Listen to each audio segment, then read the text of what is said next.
I never made it. Hey, Vegas Keto Geek here, and I want to share with you a very quick tip if you're getting started on the ketogenic diet. First things first, you need to know and understand your baseline data on yourself. Right now, before you even begin on this ketogenic journey, how do you eat? What does your diet consist of at the moment? You need to be able to download this and keep track of what you currently eat now in a food diary app like the MyFitnessPal, a food diary. Let me quickly show you how this works.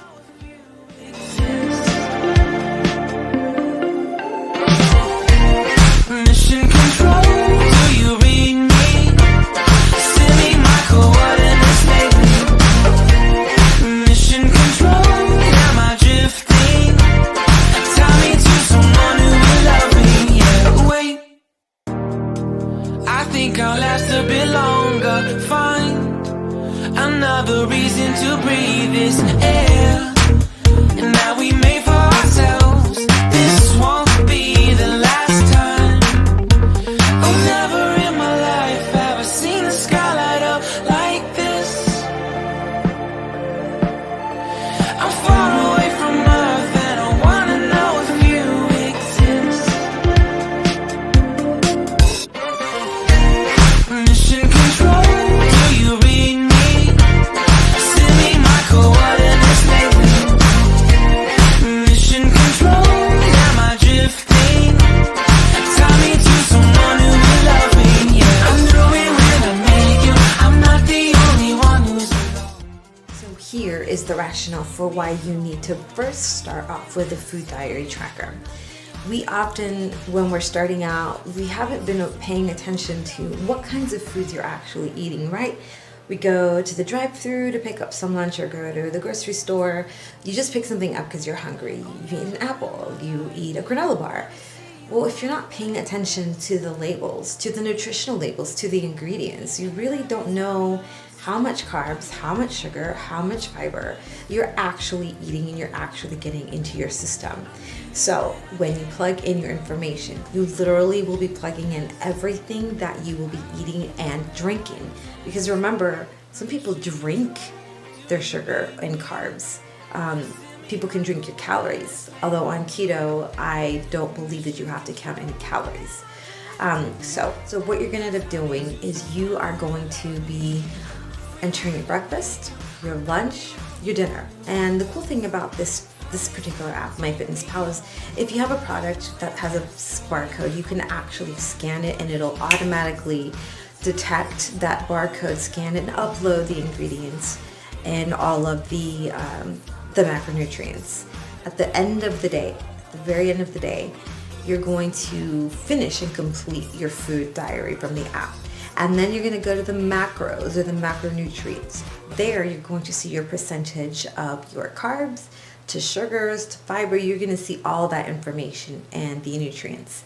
At that point, you've got to ask yourself, okay, what's this highest in carbs? So go back to what you ate, each individual item, and look at how high the carbs, fat, and sugar, and all of that is. After you do that, you're going to be surprised as to what things actually have tons of carbs and tons of sugar. What doesn't have enough fat, what you thought maybe had a lot of fat, didn't have that much fat. And from there, you have to then make a mental note, okay, tortillas are high in carbs. So from there, you have to make a decision. What are you willing to cut out? Now, keto is not necessarily zero carb. It's super low restrictive carbs.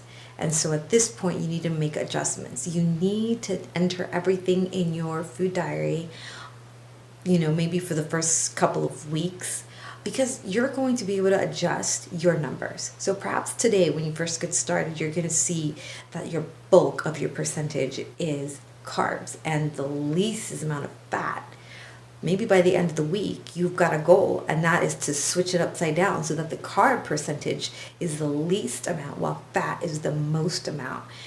And then it will be a lot easier to start your keto journey because you're going to be educated yourself on what to avoid, what not to eat, what to cut back on, and what to add into your diet.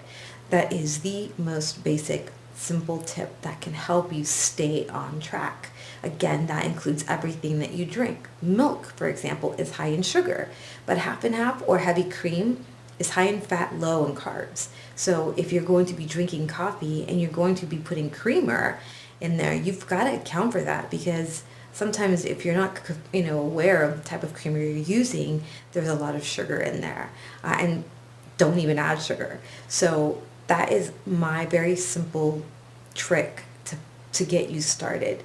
You need to have an awareness of what you're eating, what you're putting into your body. You have to educate yourself. And one way to know is to track everything that you're eating and really examine the numbers as to how much carbs, how much sugar, how much fat, how much fiber. And then from there, as we know, the keto is mostly high fat, low carb, moderate protein. You want to make sure that you aim for those higher numbers. The numbers really do differ for everyone. It doesn't have to be strict, but you want to begin to decrease your carbohydrate intake and increase your fat.